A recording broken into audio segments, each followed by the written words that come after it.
تولى عنهم وقال يا أسفا على يوسف وابيضت عيناه من الحزن فهو كظيم.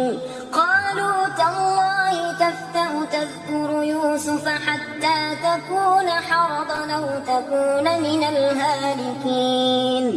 قال إنما أشكو بثي وحزني إلى الله وأعلم من الله ما لا تعلمون.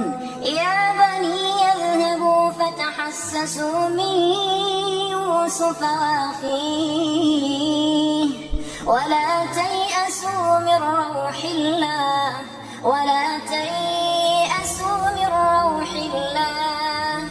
إنه لا ييأس من روح الله إلا القوم الكافرون.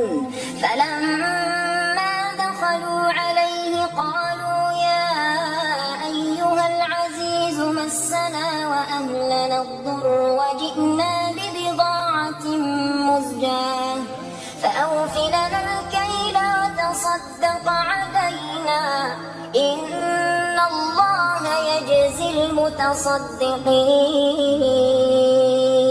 هل علمتم ما فعلتم بيوسف وأخيه إذا أنتم جاهلون؟